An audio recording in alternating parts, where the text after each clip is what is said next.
नमस्कार, मैं Diwakar Bharti नक्षत्रलोक Kahalgaon YouTube channel पर आपका स्वागत करता हूं। बिहार बोर्ड के 12वीं कक्षा के विद्यार्थियों के लिए 100 अंक अनिवार्य हिंदी आपके समक्ष लाया हूं। काव्य खंड में सूरदास द्वारा रचित आज के वीडियो में दूसरे भाग को लाया हूं।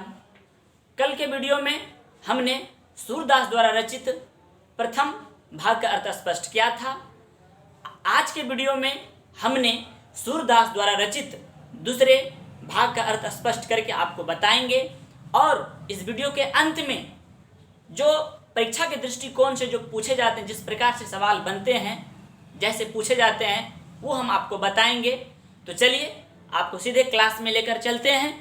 तो सूरदास इस पंक्ति में, सूरदास इस दूसरे भाग के माध्यम से हम लोगों को क्या समझाना चाहते हैं, इसका मुख्य अर्थ भाव क्या निकलता है, आज आपको हम बताएंगे। इस पंक्ति को जानने से पहले आज हम यह जानेंगे कि यह जो पंक्ति लिखा गया है एक बाल लीलाओं पर आधारित लिखा गया है। भगवान श्री कृष्ण के बाल लीलाओं का यथार्थ वर्णन सूरदास जी ने इस पंक्ति में किया है। तो हम जानेंगे कि एक बाल लीलाओं का क्या कहानी है, एक बाल लीला का क्या माहौल है। तो प्रथम पद में सूरदास जी ने कहा है कि जेवत श्याम नंद की कन्या।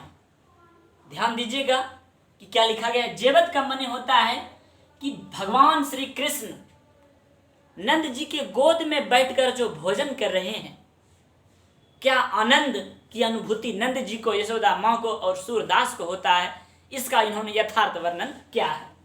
तो कह रहे जेवत श्याम नंद की कन्या। जेवत माने होता है भोजन करने के लिए बैठे हैं, श्याम माने श्री कृष्ण, नंद माने नंद जी के, और कन्या माने होता है गोद। इस पंक्ति का मतलब हुआ कि भगवान श्री कृष्ण नंद जी की गोद में बैठकर भोजन कर रहे हैं। दूसरे पंक्ति में लिखा है सूरदास जी ने, कछु खात कछु धरनी गिरावत, छवि निरखती नंद की रनिया। मतलब इसका है कछु माने कुछ, खात माने खाता है, कुछ खाता है कौन? तो भगवान श्री कृष्ण जब वह छोटे थे। कछु खात, कछु कछु माने क्या? कुछ, फिर से कुछ। धरनी गिरावत, धरनी माने होता है धरती, भूमि, धरनी गिरावत। और आप लोग जानते होंगे कि जब बच्चे खाते हैं घर में तो कुछ शरीर में लगाते हैं, कुछ गाल में लगाते हैं, कुछ भूमि में गिरा देते हैं। तो वही सूरदास जी वर्णन यहाँ पर दिया है। अत्यंत मनमोहक दृष्टि से इसका वर्णन किया है। कछु खात कछु धरनी गिरावत, कुछ कृष्ण खाते हैं और कुछ नीचे गिरा देते हैं और कुछ शरीर में भी लगा देते हैं। बस यही इसका अर्थ कहा गया है, कछु खात कछु धरनी गिरावत। और इस दृश्य का आनंद कौन उठा रहा है? छवि निरखती। इस दृश्य का आनंद यशोदा माँ छवि निरखती। छवि माने क्या? दृश्य, सुंदर दृश्य। निरखती, निरखता है, कहीं नजर ना लग जाए, जैसे कि हम लोग बताते हैं। निरखती नंद रनिया, नंद की रनिया, नंद जी और उसकी रनिया अर्थात यशोदा माँ। इस संपूर्ण पंक्ति का मतलब हुआ कि कुछ खाते हैं भगवान श्री कृष्ण और कुछ नीचे गिराते हैं, और इस दृश्य को देखकर यशोदा माँ बड़ा खुश होती है। वही कहता है छवि निरखती नंद की रनिया, यशोदा माँ। इसका सुंदर अर्थ निकाल कर उसके बाद तीसरे पंक्ति में सूरदास जी ने बताया है, बरी भरा, बरी भरा बेसन। यह खाने का एक सामग्री है, बरी भरा बेसन। बहु भांतिनी, बहु मने बहुत, भांतिनी मने अनेक प्रकार के, बहु भांतिनी व्यंजन। व्यंजन मने क्या? सब्जी। अनेकों प्रकार के सब्जी भोजन बनाए गए हैं। विविधि माने अनेकों प्रकार के अंगनिया, और उसके सामने में रखा गया है। तो इस पंक्ति का मतलब होता है अनेकों प्रकार के भोजन भगवान श्री कृष्ण को खाने में बनाए गए हैं। इस पंक्ति का अर्थ यही होता है, बड़ी बड़ा बेसन, इतना इतना प्रकार का सामग्री बनाया गया भगवान श्री कृष्ण के खाने के लिए। भातनी व्यंजन, विविध अंगनिया, उसके सामने में रखा गया है। अगले पंक्ति में सूरदास जी ने कहा है, डारत खात लेत अपने कर रुचि मानत दधी दुनिया। अपने से खाते हैं, डारत माने डालते हैं, खात माने खाते हैं, लेत खात खाने के लिए लेते हैं, अपने ही कर रुचि मानत दधी दुनिया। दधी माने होता है दधी, और दुनिया शब्द का मतलब होता है कि दही को जिस बर्तन में रखा जाता है उसको कहते हैं दधी दुनिया। तो भगवान श्री कृष्ण दही को खाने में ज़्यादा इंटरेस्टेड है, ज़्यादा रोचक है, उसको बहुत अच्छा लग रहा है।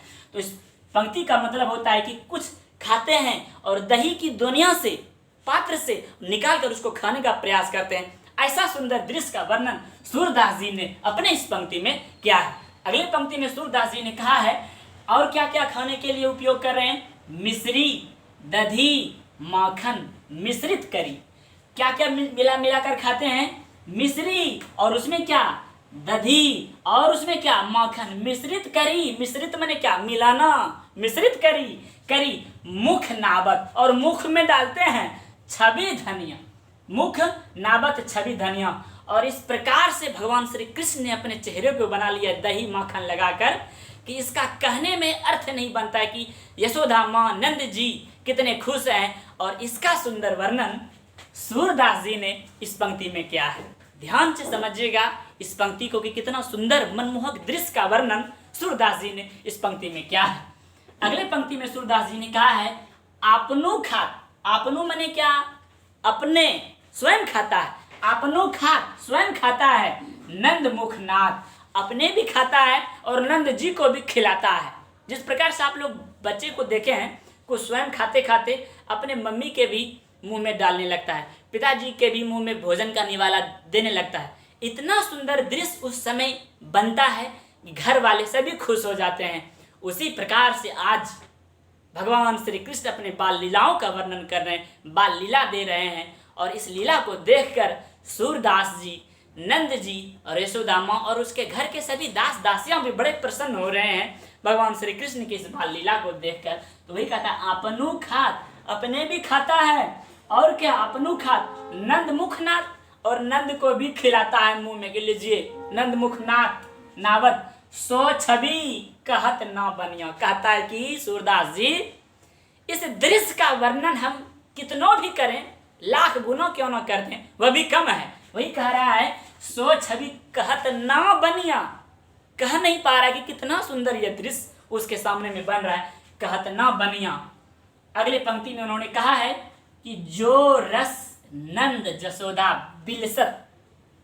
कहता है कि जो रस, जो आनंद, जो सुख की अनुभूति, जो प्रेम, जो रस नंद जसोदा बिलसत, यशोदा माँ को, नंद जी को जो रस की अनुभूति इस दृश्य में मिलता, उस समय मिलता है जब श्री कृष्ण नंद जब भोजन करते हैं, जो रस की अनुभूति उस समय होता है। कहता है वह आनंद की अनुभूति कहीं नहीं मिलता है, कभी नहीं मिलता है। इतना सुंदर बाल लीलाओं का वर्णन कह रहा है। कहता है जो रस नंद जसोदा बिलसत, इतना सुंदर मनमोहक दृश्य उसके सामने में बनता है। बिलसत कहता है हे ईश्वर, यह दृश्य मेरे नजरों के सामने से कभी ओझल ना हो, इसके लिए उन्होंने भगवान को मनाते हैं। कहते हैं जो रस नंद जसोदा बिलसत सो नहीं तीनों भुवनिया।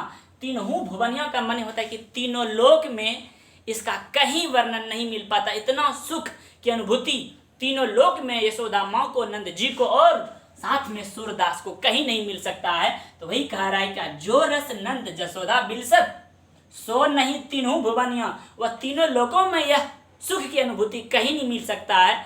ऐसा भगवान श्री कृष्ण अपने बाल लीलाओं को प्रकट कर रहे हैं। अंतिम पंक्ति में सूरदास जी बड़ा सुंदर भाव रख रहे हैं और स्वयं सूरदास जी ने यहाँ पर अपने आप को रखा है। नंद जी यशोदा माँ के साथ साथ सूरदास जी ने यहाँ पर अपने आप को रखा। कहता है क्या, भोजन करी नंद अचमन, भोजन करी नंद अचमन, अचमन लीन्हो मांगत सूर जुठनिया। इस अंतिम पंक्ति को आप बड़े बारीकी से समझिएगा। अंतिम पंक्ति में ही कहा गया है सूरदास जी के द्वारा, भोजन करी नंद अचमन। कह रहा है भगवान श्री कृष्ण से हाथ जोड़कर निवेदन कर रहे हैं कि हे ईश्वर, आप जो इतने सुंदर बाल लीलाओं का वर्णन कर रहे हैं, तो कह रहा है कि जब आप खाते हैं, जब आप भोजन का निवाला मुंह में खाते हैं और जब वह निवाला नीचे जूठा निवाला जब गिरा देते हैं, तो वही कहता है कि भोजन करी, भोजन करके नंद अचमन। अचमन का माने होता है जूठा निवाला जो भगवान श्री कृष्ण से गिर जाता है। नंद अचमन लीन्हो मांगत, मांगत माने क्या, मांगता है। कौन मांगता है, तो आगे स्पष्ट किया है सुर। सुर माने क्या, सूरदास जी मांगता है किससे? भगवान श्री कृष्ण से कि हे ईश्वर, आपका जूठा भोजन अगर हमको मिल जाए तो सूरदास का जीवन धन्य हो जाएगा। तो वही कहता है कि भोजन करी नंद अचमन लीनो मांगत। सूर कौन? सूरदास क्या मांगता है? जूठनिया, मतलब जूठा भोजन मांगता है सूरदास जी। भगवान श्री कृष्ण के जूठे भोजन पर वह तीनों लोकों को, तीनों भुवनियों के सुख को त्याग देना चाहता है। सूरदास जी श्री कृष्ण का ऐसा भक्त है। तो इस पद के माध्यम से, इस भाग के माध्यम से सूरदास जी आपको यह समझाना चाहते हैं कि श्री कृष्ण का कैसा बाल लीला है। इसको परीक्षा में इस प्रकार से पूछे जाएंगे कि भोजन करी नंद अचमन लीनो मांगत सूर जूठनिया, पद का अर्थ स्पष्ट करें। तो आपको यही बोलना होगा कि प्रस्तुत पंक्ति काव्य खंड से रचित, सूरदास द्वारा रचित दूसरे भाग का अंश है। सूरदास जी अपने इन पंक्तियों के माध्यम से, अपने इस पद के माध्यम से भगवान श्री कृष्ण के बाल लीलाओं का वर्णन करते हैं। और उन्होंने कहा है कि हे ईश्वर, हे भगवान श्री कृष्ण, आपका अगर जूठा भोजन हमें मिल जाए तो सूरदास का जीवन धन्य हो जाएगा। इसी तरह का कोई भी अर्थ आपको निकाल कर दे देगा, बोलेगा निम्नलिखित पंक्तियों का अर्थ स्पष्ट करें। तो हमको विश्वास है कि यह वीडियो देखने के बाद आपसे पूरा का पूरा अर्थ परीक्षा में सॉल्व हो जाएगा। अंत में एक आपको यह कहना चाहता हूं कि इस वीडियो को ज़्यादा से ज़्यादा लाइक, शेयर, सब्सक्राइब करें अपने दोस्तों के साथ, ताकि हम नेक्स्ट वीडियो जो हम डालें उसमें हमें आपका पूरा का पूरा सहयोग मिले। तब तक के लिए राम राम।